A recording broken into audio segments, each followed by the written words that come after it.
यही वादा हमारा ज्वाइन कोता मेवश न्यूज़ रिपोर्टर बिलाल फेरोज़ा। जी बिलाल फेरोज़, तफसीलात से आगाह कीजिए। जी बिल्कुल, गुज़िश्ता रोज़ जो है वर्ड की मकदूर सूरत हाल के पेश नज़र बीएनपी पार्टी की ख़वातीन के ज़ेर एहतमाम जो है क्वेटा प्रेस क्लब के सामने एक एहतजाजी मुज़ाहिरा किया गया था, जिसमें 100 के करीब मर्द व ख़वातीन शरीक हुए थे।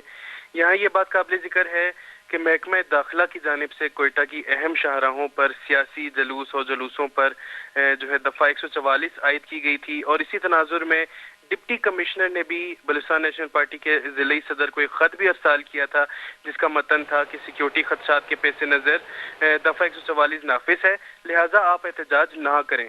लेकिन इन सब के बावजूद एहतजाज किया गया और 100 के करीब जो है मजमा इकट्ठा किया गया और जो है शाहराह ब्लॉक की गई, जिसकी वजह से बीएनपी के रहनुमाओं के खिलाफ जो है थाना सिविल लाइन क्वेटा में मुकदमा दर्ज कर लिया गया है। और इसी तनाजुर में आपसे कुछ देर कबल जो है सरदार अख्तर मेंगल की भी मौक़िफ़ सामने आया है। उनका कहना है कि निगरान हुकूमत जो है वो मार्शल लॉ का दूसरा नाम है और मुझे और मेरी पार्टी को ख़त्म करने के लिए साजिशें की जा रही हैं।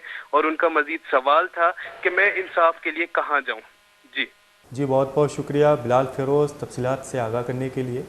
जो कि दा शुमारा मनोक्तर हाल सरकने के क्वेटा प्रेस क्लब देमा जार शानिया BNP राशून दसगीर कनक बुतगा ओहानी सरा मुकदमा दर्ज कनक बुता।